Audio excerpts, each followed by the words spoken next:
Hello, Grizzlies. Welcome back to the Grizzly Show podcast. Today, we're going to be talking about TikTok. I'm Hudson. I'm Elijah. I'm Haven. I'm Allie. So we're just going to be touching up on some things about TikTok and the whole social media world pretty much. So I think we should start about how our parents feel about it. Elijah? I would say, at first my mom was very open to the idea. She started supporting me a lot more when I started going live, and for the most part, just supporting me and watching my videos. And then I guess Haven. I mean, at first, my mom was very hesitant about it. She was kind of scared about creepers and stalkers and everything, but now she is 100% supportive to the whole thing. Yeah, I think that my mom kind of felt the same with the whole creeper thing. She was not supportive whatsoever at first. And then as she realized, no, this is different, this is safe, then she started being okay with it. I mean, at first with me, I didn't even tell my parents until I got 100,000 followers. I know my sister may have mentioned something about it when I had 60,000 followers, but they didn't really know. And when I told my mom what I was doing, she didn't really understand it. My dad still doesn't understand it to this day. But I mean, my mom has grown to be way more supportive than she once was. And she's starting to kind of understand it. And she's kind of starting to want to be more involved with everything. So it's for sure been a change in my parents' outlook on it. Yeah. Sometimes my mom even helps me with video ideas. Yeah. Okay, money. Let's talk about money. Ooh. Oh, man. Definitely a touchy subject. I mean, we could talk about the ways you can make money on social media for sure. I mean, and it doesn't even just have to be from TikTok. It could be from other social medias. Yeah. So I'm pretty sure all of us make money on our lives on TikTok. Yeah, that's probably the biggest source of money on TikTok is live streams. We also got brand deals. Yeah, People will email us, reach out, and want us to promote their business, and so it's kind of a good exchange, and that's another way that we can make money. Another one that I do a lot are song promos. Artists or artist managers reach out through Instagram DMs or emails and hey, if you use this song or just this sound or even just promote it in a comment of one of your TikTok videos, then we'll give you some amount of money for it. I mean, there's a lot of money floating around in social media, especially TikTok for sure. Yeah. If you are into music, you also can use TikTok as getting your music out there too. That gifts online. I'd say the next one is probably going to be how it affected our lives outside of social media. So how TikTok affected the way people looked at us and who they perceived us for. I would say when I first hit 100,000 followers, I'd be walking around the halls and people would say, "Oh, you think you're so TikTok famous?" And I've never said that. Which is yeah. Yeah, so that's we talk about it a lot, so people automatically assume. Yeah. I know people that I did not talk to last year and that didn't really like me are a lot nicer to me this year because of it, and they start talking to me a lot more now because of it. But I mean, honestly, there's pros and cons. There's pros and cons to it. I've met tons of great people through it. We all have. Aiden, some of my best friends. Yeah, Aiden and Haley.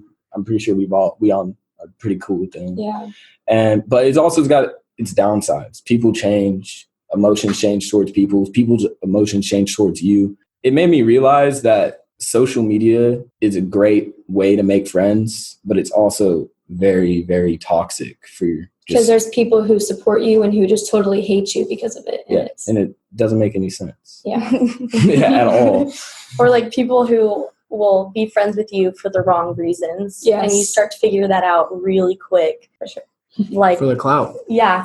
I mean, but back on some good things. I know me and Haven, we were at the basketball game at Glen, and those girls came up and they recognized us from TikTok and stuff, and it was really they asked us really to cool. make a video with them, and we did, and they were so happy about it. It's a good club. Yeah.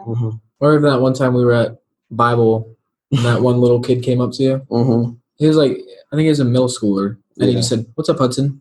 And that's like just like even that little recognition. I know for pals, cool. I'll walk through Leander Middle School, Yes. and all kinds of people are like, "That's the girl that's TikTok famous. That's Haven," and they all say hi to me, and it's like it's a really good feeling. I like it. Y'all want to talk about safety? Yeah, I know safety is like not as big of an issue for you guys because y'all are guys.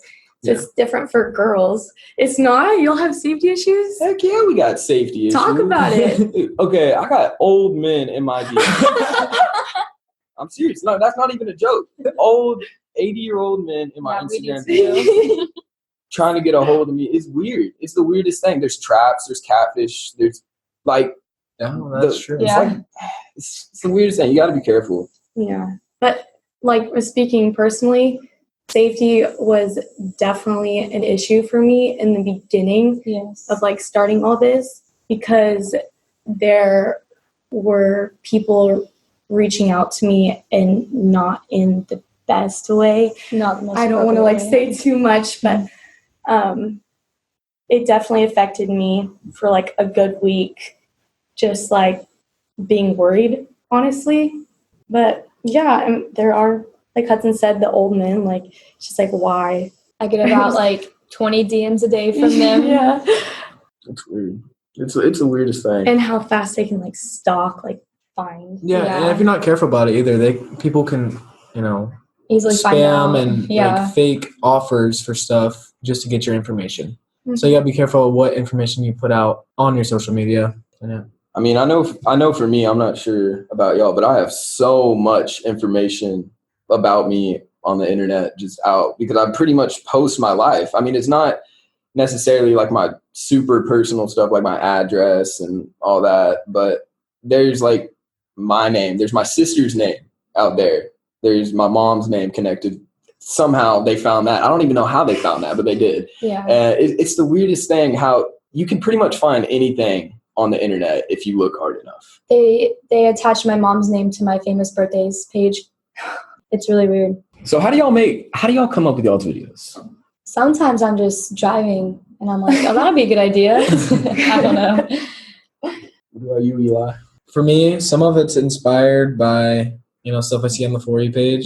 Yeah. Or most of the stuff is made when I'm pushing carts on the parking lot. I get bored and I just start thinking and I'm like, oh, this is funny. And then I just want to post it. Pretty much, I don't really do serious videos. I mainly just do dancing videos on my page now. Well, I like to just make people laugh. Yeah. So I try to make the funniest ideas I can come up with. Yeah, that For You page helps a lot. Yeah. I mean, I know whenever I post a video if it's going to do very well or not, just from looking back at other videos I posted.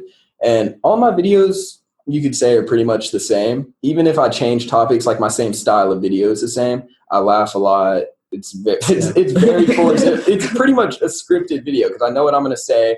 I know the reaction and facial expressions I'm going to do after I say something that will keep people watching. So honestly, but like if you make like positive, like happy, just like fun to watch videos and you post them, they're going to do well on TikTok because people will enjoy watching it. And it goes off interaction. So if you get a couple likes, and you'll get way more likes in an hour. And if we're going to talk about how to make your videos do well, especially lighting is the biggest thing. I see everyone trying to say, oh, make this video go viral. And they're in a dark room and it's like all fuzzy and staticky in the background. Yeah. That's not the way to do it. I mean, when people ask how to get big on TikTok, I always tell them the same thing. It's consistency. I can't stress it enough. I think that's what you told all of us at first. Yeah. When we were starting out. Literally, all you have to do is post.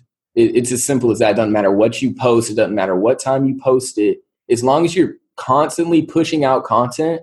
And I know I told y'all, I don't remember what I said, 3 to 9 videos a day, probably. No. So you told me 6 videos a day. So, and then I did that. And then at least one of my videos a day would get a really good amount of because that's how the TikTok algorithm works. As long as you're posting content consistently on TikTok and you're doing like Elijah said, good lighting, and you doing trends from the For You page, it has a very high chance for you to gain followers, gain likes, gain clout from it, you know? Yeah. And a prime example is me, because when I was at 20,000 followers, just doing it as a joke. Hudson told me to post 6 videos a day. I started posting 6 videos a day. And then one day the video got 2.1 million likes. And I just got out of baseball and I had 300,000 likes on my video. And I was like, oh my gosh. And then I just started growing from there, and I still try to 6 a day. And that's like, Hudson gave me that best advice for TikTok. Yeah, I for feel sure. like thinking about it from like who's watching it, like their perspective, like would I like this? Well, how would I feel